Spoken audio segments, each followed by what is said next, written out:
Ever since the death of James Brown, the family has been keeping his name alive, not just here in Augusta, but around the world. His daughter, Deanna Brown-Thomas, is the founder of the James Brown Family Foundation. She's also our studio guest this morning, one-on-one with Richard Rogers. Deanna, always great to have you back in the studio. It's been way too long since we got to do this. That's right. Glad to be back home. You guys are always moving forward, and the latest thing is a big project on A&E, a documentary called Say It Loud. You have to be proud of that work. Very proud. Everybody that worked on that did such a fantastic job. My soror, Deborah Riley-Draper, who was the director and writer, she really dug in deep and brought out some really great things that we could all learn from as well. I saw some rare footage of my dad I've never seen before. I'm going to ask you about that in a second. But I mean, everybody's talking about this, from Mick Jagger to Questlove to you and your sister, and I want to make sure I mention Don Rhodes, representing that Augusta voice. Don's unique voice, to have him back on that. You know, Don and my dad were such good friends. Don loved Dad. He's an encyclopedia too. And Dad loved him, and just to see him give that information, he gave it from his heart. You know, yes, he was a reporter, but he was also a friend. So he gave it from his heart, and when he shed a tear, you knew it was real.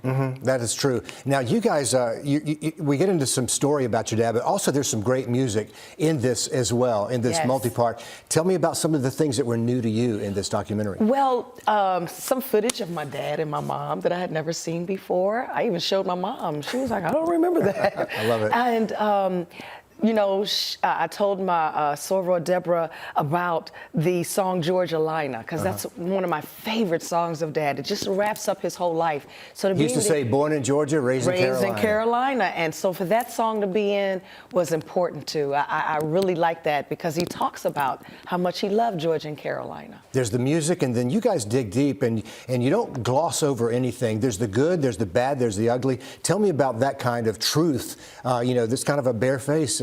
Well, it was important, because I think that people heroes, they want to know more about their heroes. They want to know, why do I like this person so much? You know, what is it about this person that makes this person who they are? Right. And it's all of that. It's the good, the bad, the ugly. You know, there are things, of course, that we don't want to talk about in life, but those are the things that really propel us and really put us in position to say, okay, this is who I am and this is who I present myself. So yes, it was some hurtful things that we had to talk about, but we felt as though it was important, especially coming from us instead of coming from, you know, a media person or something like that. It's not a PR bit. It's not a PR spin. This was real human stories, and this really happened, and we had no problems with sharing that. And hopefully it will help someone, you know, that maybe even have had that experience or experiences. It could always help someone when you can share and talk about your problem. You don't gloss over the rough spots, and some of the rough spots are his upbringing and how that grinding poverty he came from. That's a backstory a lot of people don't realize. Right, and those things are the things that stick with us, you know, those things that we experience growing up. And it was hard coming up in the segregated South. He had to stop school in the 7th grade, you know, so you're trying to live a life with no education, you know, and the segregated South, and your parents are poor.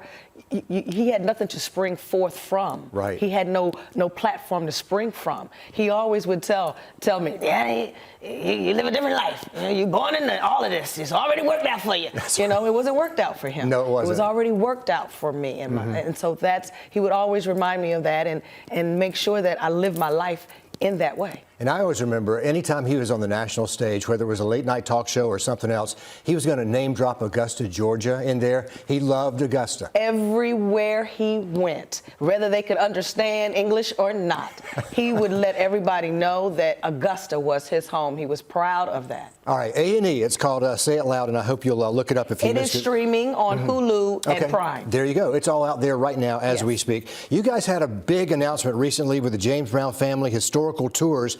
You're adding a stop. Tell me about that. Well, actually, the stop has always been there. Okay. That means you need to take the tour, Richard. But the bus gets to stop and we get to go in. Right. So this is what it is. The first home that we lived in when we moved from New York, where I was born, Queens, New York, when we moved to here, we moved in the home in Highland Park area. This is the house that my father bought, and we lived there. I was just a baby at that time because we moved here in 1970 from Queens, New York. Right. He bought that home for my grandfather, Joe Brown, in 1967, around that time. And my grandfather was probably one of the first black people to live in that area. And so we lived there before he closed on the house on Walton Way. I got you. So that was our first family home.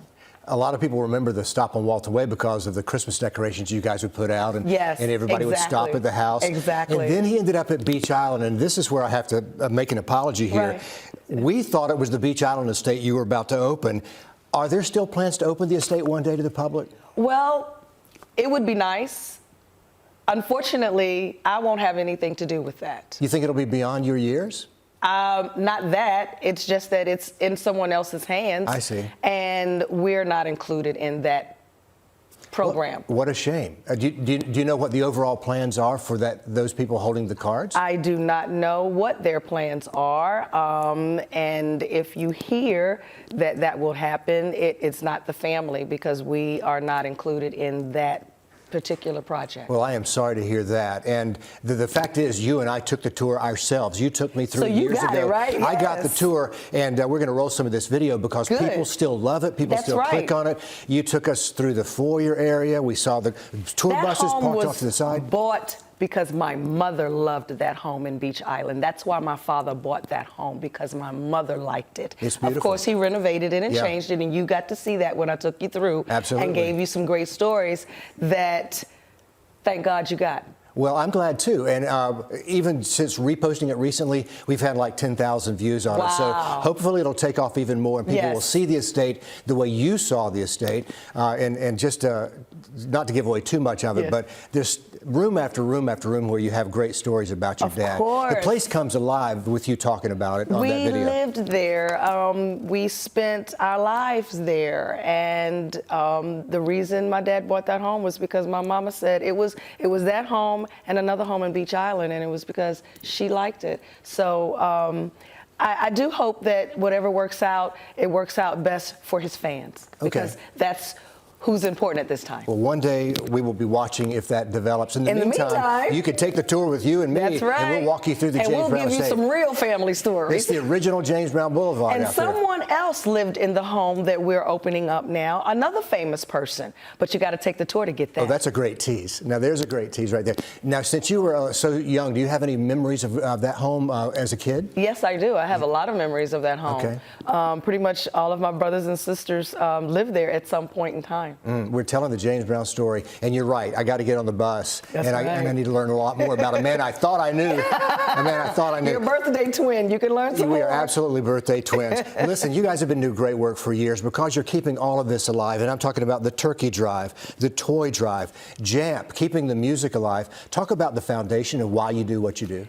Well, we continue doing that because one of the first questions I got after Daddy passed was, are you all going to keep the turkey giveaway? And Richard, that's when I realized it meant more to people because they needed it, not just because it was a James Brown event. It wasn't a PR thing. It was a filling it was a need. a need. So we continue that because we know that's the spirit of my father.